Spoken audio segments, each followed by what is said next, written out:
So how did you overcome shame?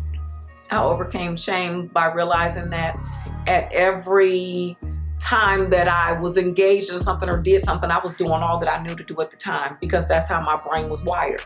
Mm-hmm. Right? If I knew better, I would do better, Mm-hmm. but I didn't. And so once I realized that and started learning and growing and learning to love myself and value myself and realize that none of us are perfect. Nobody is walking 100. We've all made poor choices, and we will continue to make a choice that's not gonna work. So when we forgive ourselves, we rise. We rise. We rise. We forgive ourselves. Because the weight of that guilt and shame is tremendous. Greetings, everyone. Welcome to Dr. K Speaks.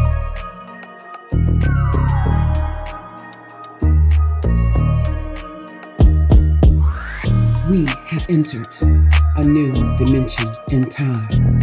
We are being called to evolve, transform.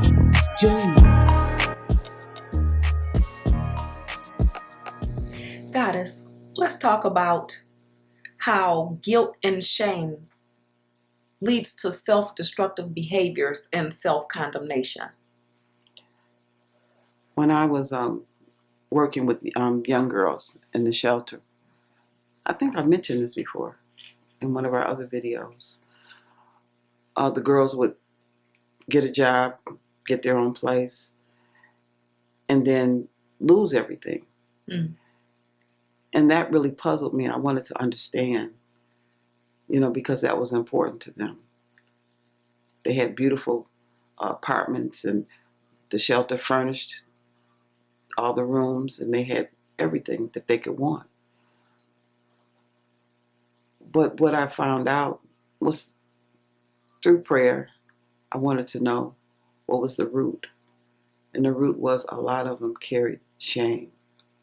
They carried shame for the things that they had done in their life and didn't feel that they deserved the goodness of life. Mm. So in their mind, they may have wanted to achieve those things, but they didn't feel worthy of them. They didn't feel that they deserved them. So it's a subconscious thing where they sabotage. Yep, self-sabotage. Their success.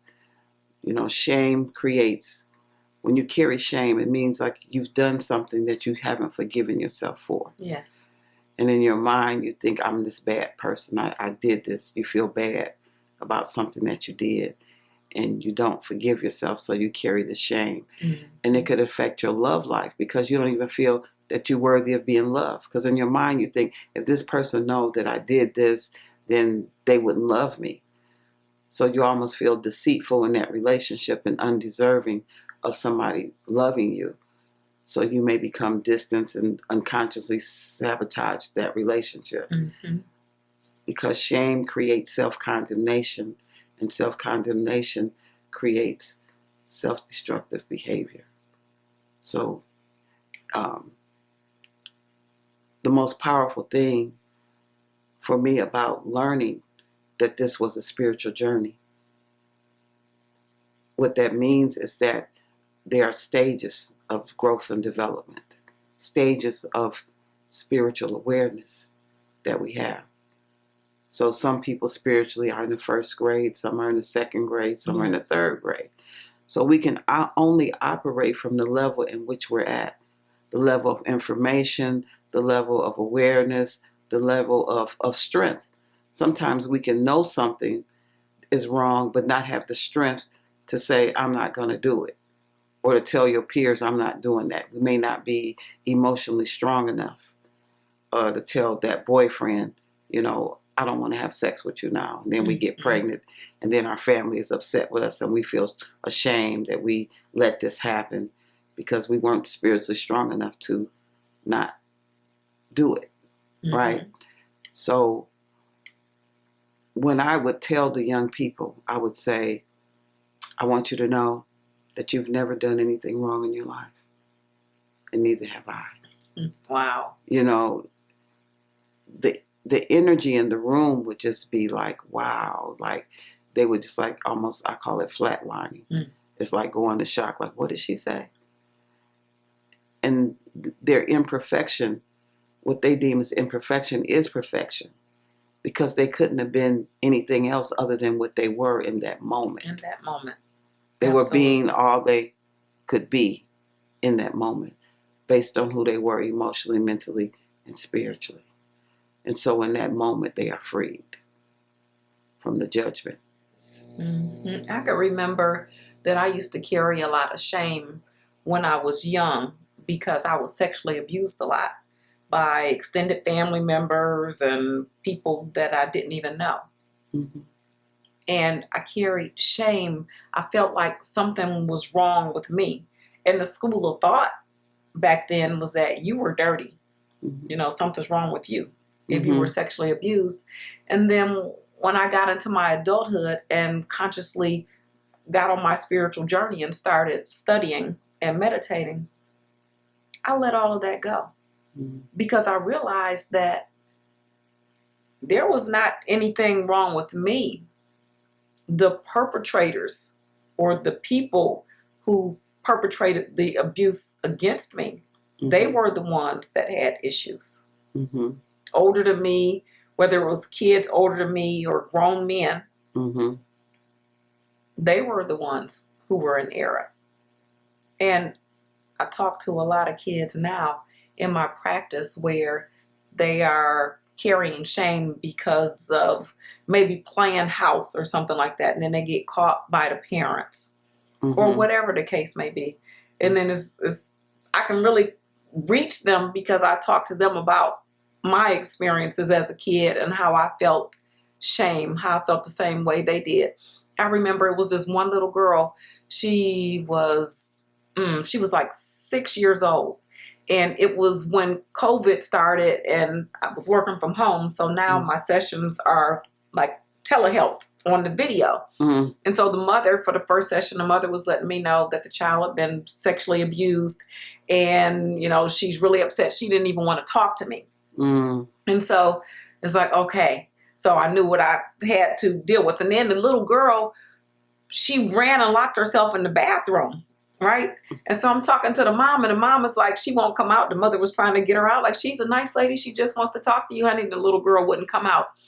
And so I told the mom to get on the floor by the bathroom door and then put the phone under there so the little girl could hear my voice. Right. Mm-hmm. And so I started talking to the little girl about how when I was a little girl, about her age, some things happened to me where I was touched inappropriately in certain places, and I felt really bad about myself. And I felt really sad about it. Mm-hmm. And I didn't tell anybody at first because these were the things that the little girl had went through. And as I was talking more and more, then the door opened, right? Mm-hmm. And then I started talking more and more. And I was telling the little girl about how she's okay and there is nothing wrong with her. And I know that she felt some sense of upset about it. That's why she ran into the bathroom, but that I wasn't going to judge her. And that me and her had something in common. And then the door opened up a little more, and then she stuck her foot out the door, right? Right. Mm-hmm. So then I just kept talking to her and connecting with her until she was on the call right there talking to me. Wow. And that went really well because, people need somebody they can connect with, because a lot of times people feel like they're the only one. Mm-hmm. And so that she ended up completing her therapy, but by the time she had completed her therapy, she was talking to me about her dolls and her this and her that, and showing me all the different toys that she had and everything. And she had gotten beyond the situation that she was involved in. And what had happened was, it was just with family members, cousins who were a little older than her, and they got caught in the back of the garage doing some things or whatever the case may be. Mm-hmm. It wasn't that she was penetrated by an adult. It wasn't that kind of trauma. It was just something where she was carrying the shame because she had engaged in this activity and got caught by one of the aunties or something like that. Mm-hmm. And then she was not allowed to be around her cousins anymore because of that situation. Mm-hmm. Mm-hmm. So a lot of people carry shame, even adults, still carry shame about sexual abuse and other things. Mm-hmm. And it's like you said, because, as an adult, when you're carrying shame, you didn't forgive yourself for whatever it is that you did, or perhaps you got a perception about how somebody did something to you. I just thought about something. I've had patients where they're going through a divorce and they felt shame because of staying in relationships when they were abused or just treated horribly. Well, that's still abuse, mental and emotional abuse. And when they're telling me about what they went through, they're saying, wow, I went through that. Dang, I did that. I stayed for that. And then they say, I feel stupid for even like staying in something like that. Well, I say, well, hindsight is 20/20, been there, done that. Yeah. But still carrying shame because they stayed in a situation that when they get out of it, it's like, was I thinking? Where was I? People carry they start shame for all judging kinds of themselves. reasons. Yeah. Start judging themselves. You know, I think the thing that helped me, and you know, being a young mother at 14, getting pregnant at 14, I brought shame to my family. My father didn't talk to me the whole time I was pregnant. Wow. It wasn't until like the week that I was due that he actually started acknowledging me. You know, other than where's the brush, or you know, he was looking for something. Other than that, he wouldn't really look at me. He was ashamed, I think, and I felt shame. And you know what? I did too, because I was pregnant at 15 and I had my first son 1 month after I turned 16. So I was getting like strollers, real baby strollers and all kinds of stuff for my birthday. And I did feel shame throughout a part of that pregnancy. Wow. Well, my sister got married. My older sister got married during that time, and I didn't want to go to the wedding. And I told my sister I wasn't going to go, and she cried and said she wasn't going to get married if I didn't go. And so that was the only reason why I went. And I was like 8 months at the time. And so I'm at this wedding. I can't be in none of the pictures because I'm pregnant. Aww. And my family members, the elders, they basically kind of ignored me. You know, they didn't talk to me. And I just sat at the table and just watched everybody dance and party and stuff. And I felt a lot of shame for that, you know. But it took me years of spiritual growth and doing the inner work to understand that was just my story. It's just what happened. It's not who I am. Right. It's not who I am. I just thought about another story. You guys are not going to believe this story. It's about shame, right? Okay, so when I got married to my children's dad, because we have 3 children together, right? And how old was I when I first got married? I think I was maybe 19. Somewhere around there, 19 when we got married. Do you know, okay, he was physically, mentally, emotionally abusive already, right? But do you know he beat me up the night before the wedding?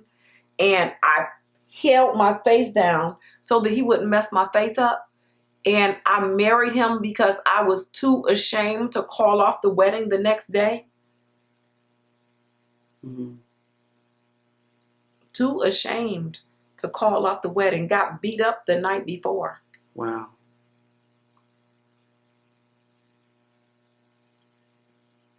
Because you didn't want to feel shame. Yeah, I felt shame and I felt embarrassed. Like if I was to call off the wedding, then that would be embarrassment to me. Like that's how I was thinking then. Because my brain was wired. My brain was programmed to have all of my children by the same man. And so because I had my first son with him when I was 15, and then I had him when I was 16, but I was pregnant at 15. Well, since he was that child's dad, and my parent, my mom programmed me, and the extended family members have all the children by the same man, then I just believed that he was supposed to be, you know, because I wanted more children. So this is the person I'm supposed to be with. Yeah, you know, my father used to say that too, that a woman shouldn't have all these different kids by different men. So yeah, I was taught that too. So I can see why you would, you know, do that, because that was a shame. They used to talk about women when I was young that had babies by more than one man. You know, look at her. You know, she had all them babies by different men. So that woman carried a stigma of shame. Oh, here's another. This conversation is bringing up all kinds of, it's not that I forgot it, but attaching shame and embarrassment to it, right? When I was a young teenager, I was date raped on Belle Isle. And during the time that it was happening, I was too ashamed to yell out so that people could help me. I felt embarrassed. I felt shame. That you had got yourself in that situation. Yes. Yeah. You blamed yourself. I did. And I was Yeah. I was a kid, but I felt shame. Mm-hmm. So how did you overcome shame? I overcame shame by realizing that at every time that I was engaged in something or did something, I was doing all that I knew to do at the time, because that's how my brain was wired. Mm-hmm. Right? If I knew better, I would do better, but I didn't. And so once I realized that and started learning and growing and learning to love myself and value myself and realize that none of us are perfect. Nobody is walking 100. We've all made poor choices, and we will continue to make a choice that's not going to work because we're not perfect. Always remember that it is very important to forgive yourself for things that you have done in the past. Forgive yourself for things that you still blame on yourself. If you knew better, you would do better. It's time to move beyond shame and guilt. It's time to focus on growing mentally, emotionally, and spiritually. It's time to value yourself because you are valuable. It's time to love yourself because you are worthy to be loved. Remind yourself that it is part of this human experience to sometimes make choices that are not on the path of your highest good. And of great significance, always remember that every obstacle is an opportunity for growth. So turn your lemons into lemonade by learning from your experiences. Check out Goddess's pocket-sized book entitled The Book of Wisdom. It's a 40-page powerful book of affirmations that will assist you on your journey. Order by email at goddessgoddess@yahoo.com. That's GODDESSGODIS@yahoo.com. Also, my book and workbook are available on Amazon. This powerful duo will help you to reprogram your brain to bring you what you want in life. My book is entitled I Rewired My Brain, My Journey to Freedom. And the workbook is entitled I'm Rewiring My Brain, My Journey to Freedom. Thank you for listening. And if you've liked this video, give it a thumbs up, share it with your friends and family. And if you have not yet subscribed to my channel, then please subscribe so that you can be aware of all of the videos that I've already posted and ones that I will continue to post on how to become the highest version of yourself.